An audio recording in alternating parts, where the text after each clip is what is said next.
This is the West Virginia Soccer Association Beyond the Pitch podcast on the WVSA Digital Network. From the Sport Pens International Studios in Charleston, West Virginia, here's your host, Marcus Cole. Welcome to the podcast. We have another informative show for you. Before we welcome our guests, I want to remind you to like, subscribe, and share our program. This helps us get the word out to others and let them know that we're providing valuable information designed for soccer players, coaches, referees, and parents. With us is Skip Gilbert, CEO of Usu Soccer. Skip, welcome back to the program. Well, thanks, Marcus. Always good to be joining you. Appreciate the invitation. Oh, you're welcome, and we appreciate you taking time out of your schedule. We talked about, I would say about a year ago this time, back in January of 2021, and it was sort of a State of the Union of USU Soccer because you kind of just came aboard. Now, how long have you been with USU Soccer now? Coming up on 2 years. January of 2020 is when I started. Wow. Okay. Wow. 2 years with the program, and we've seen so much growth just in that short amount of time. Now, like I had mentioned, we had spoken about a year ago, and you mentioned that one of your goals was to build the base. Are you seeing more kids joining soccer and, more importantly, staying playing soccer, especially at the grassroots level? And that's the key term. As much as we want to get as many kids as we can to play the game, we have to do a much better job making sure all kids want to stay in the sport.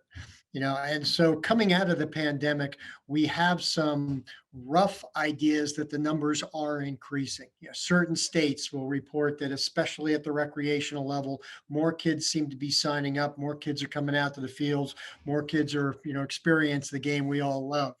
Until we get through this fiscal year, which of course ends, at the end of August, we really won't have an idea from each of the states what those numbers look like. But we've been very active in trying to support our kind of League America concept, which gives the kids that just want to play for fun, feeling like they're belonging to something, much bigger than just a rec program. Excellent. One thing we also talked about too is the Olympic Development Program and taking steps to improve that program. What were some of the things that USU Soccer is doing to enhance that program?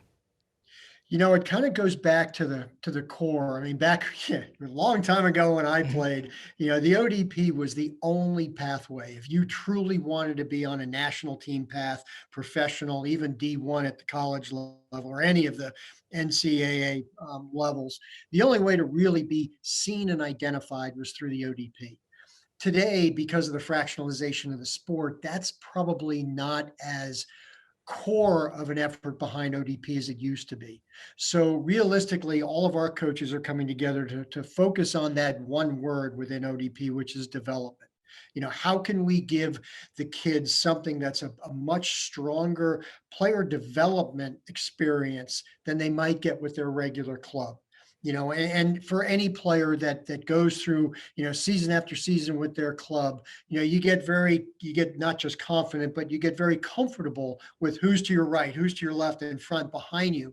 And so when you're brought into an area where you're all real high level, players, to be able to experience that and test new things that may not necessarily be under the auspices of we have to win today, but more, how can we focus on what's going to make you a better player so that when the time comes, push comes to shove, and you're in a game that, really matters, you're going to have that expertise, you're going to have that experience that's going to help you shine. And that's one thing that I liked about the ODP program is just offering more in that development space, even off the field. We have new leadership here in West Virginia Soccer Association with Dr. Peter McGahey, who's now our new ODP director. And in talking with him, we're going to be, offering more for our players that decide that they want to join the ODP program, and offering more in their overall roundness of development, both on and off the field, which I think is extremely important.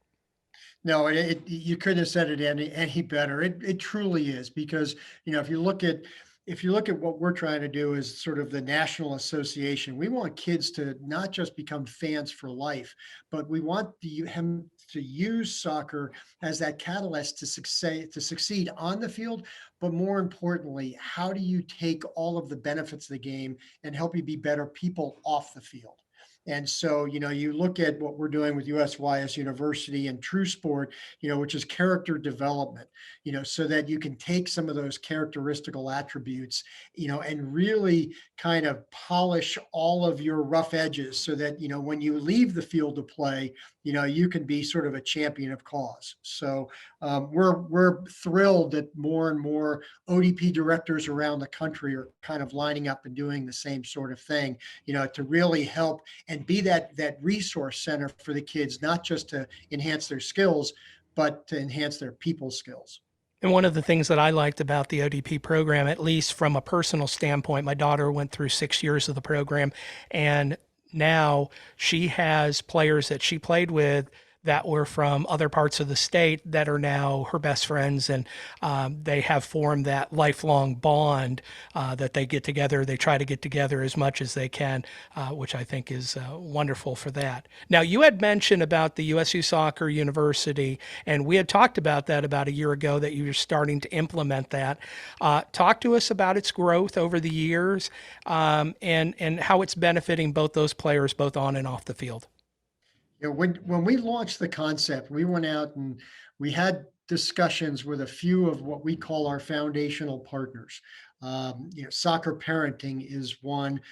True Sport, I had talked about characteristical development. Mojo, which is a video development, almost a 1-minute clinic, if you will, for the parents that, especially down at the grassroots level, that don't have the time or the wherewithal to be able to go out and become an A-level coach for U.S. Soccer. They just want to make sure that the experiences of their kids keep them in the game. And so we're doing all of this kind of university platform, if you will, to give people that knowledge off the field. And so what we're seeing with soccer parenting, how to be better parents. I think there isn't a state in the union that you can't walk up and down the fields today and just scratch your head and going, why are these parents just completely losing their mind? And saying things that they would never say at the dining room table, or that they would never want said to their child or their spouse, but they just lose their mind and out it comes. And so if we can start to change some of that narrative, again, I think we're going to succeed in keeping kids on the field a little bit longer. But the USYS University concept is, again, going back to being that community resource center, so that it doesn't matter where you are in the soccer ecosystem. If you have questions, if you have concerns, if you just have needs to be answered about the sport, you can come to USYS, you can come to the States, and you'll be able to find, kind of where you need to go. I really like the Mojo partnership that you had. I think it's a wonderful app, and I wish I had it back in the days when I coached. Now, I'll be honest, I grew up around soccer. Being from New England, that was a big sport back in the early 70s. Not so much where I currently am, where I think it was 1989 when they had their first high school introduction of soccer. But Mojo, such a wonderful app, and helping coaches and being able to have a practice plan in place before you go there, and being able to adapt it as things change. Maybe you're expecting 12 kids at practice, but 8 show up or 6 show up, and being able to do that. I mean, I think that was a wonderful partnership on your guys' part. No, they've done a terrific job. And again, to your point, for a lot of those parents that are kind of putting their foot in the water and helping coach the kids, we forget sometimes that those coaches are the first experience a kid is going to have with the game. And so if the kids are just standing around and not doing much, it's not fun, it's not learning, it's not competitive. If you put all of the factors of the game together, if that coach can't articulate that and get the best out of the kids, they may not see the next season. They may not keep going. So the Mojo partnership has been terrific. And as a matter of fact, I was talking to Ben Sherwood, their CEO, 2 weeks ago, saying, hey, given what's going on the sideline, when I grew up, I used to watch you make the call coming out of the NFL and Major League Baseball. And can we do something like that for soccer? Because I think, again, they would have a great video avenue to be able to help parents understand the rules. Because again, if you go out to the sidelines and you hear some of the parents yelling at the referees, they're not really right in their interpretation of the rule. And so helping them get past that, again, hopefully might help the sideline activities, kind of calm down a little bit. One of my favorite cartoons is a couple of parents sitting on the sidelines watching their kids play soccer, and the grandma and grandpa are sitting there with them, and referee blows his whistle for offside, and everybody starts screaming, "He wasn't offside, he wasn't." And then the grandma stands up and shouts, "He was not offside." And then she sits down and she looks at her husband and says, "Now what's offside again?" Exactly. Yeah, one of my favorite cartoons of all time. But yeah, I think that would be a wonder, and I think that's a great project for Mojo that they could probably tackle and do it well. Now, one thing that you did mention in your answer there was Soccer Parenting Association. You guys have a partnership with them, and you actually have a course that folks can take about parenting and sideline and things along that lines. Talk to us a little bit about that. It's a great course. I'm actually a graduate. I took I it. did. I took it too as soon as I found out about it. Perfect. Yeah, absolutely. And it's funny because as much as or as long as I've been involved in the game, you still get that reminder of, oh, I forgot, you got to do this. But it's a very simple online course that you can walk through, and there's a couple of different chapters, and it gives you the chance that if you make a mistake and you get the wrong answer, you can always go back and, be able to understand exactly where you went wrong. But it's just a good self-check, to be able to ensure that your understanding of not just what the game is, but how, as a parent, you should behave. And you've seen this time and time again where parents are escorting their kids off the field to play, and they're simply dissecting what the kid did. That's what the coach should be doing. The parent's job isn't to tell the kid where they went wrong or what they should be doing the next time. That's why you have a coach. The parent is there to support them, to make them feel good about what just happened, good or bad on the field, but to help get them ready for the next time, to ensure that their enthusiasm stays high, their love for the game, doesn't diminish, and that they're just there as a support mechanism for the kid that just came off the field to play. I made a lot of mistakes when my daughter and son played soccer early on, and of things I probably should not have done, and behaviors that were not over the top, but probably I could have done a whole lot better. And I've learned over the years and have gotten better. And now I enjoy just watching my daughter who plays now, and she's a sophomore at a D2 college. And like I told her, I said, I only have 2 more years of watching you play soccer competitively. And I said, who knows, I may come watch you when you play adult soccer. And she said, seriously, you're going to come watch me play? I said, I just love watching you play. I enjoy it. I love just sitting there and just watching you think, watching you make decisions, watching just really good play, no matter who it is, whether it's her team or whether it's the opponent. I enjoy those types of things. And I think that I just wish our parents could understand, just enjoy this time with your kids. Just enjoy watching them play. Enjoy watching them. If you've got one of those young kids, and I laugh all the time when I go back and watch a under 6 game or an under 8 game. And I was there just earlier this season watching one, and told the kid, the referee was like, okay, when you throw in the ball, he goes, you got to keep both feet on the ground when you throw it. Well, he threw it, he jumped. And they said, okay, we'll go ahead and try it again. This time, keep both feet on the ground when you do it. He jumped again when he threw it in. And then, the coach came over and said, okay, you got to keep both feet on the ground. And for the life of him, he couldn't do it. It was the funniest thing because he was trying his best, and he was just so excited to be there and so excited to be out on the field and just having a good time.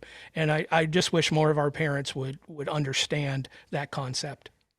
Yeah, no, it's the hardest thing, I think, for parents to sometimes just kind of keep their opinions to themselves.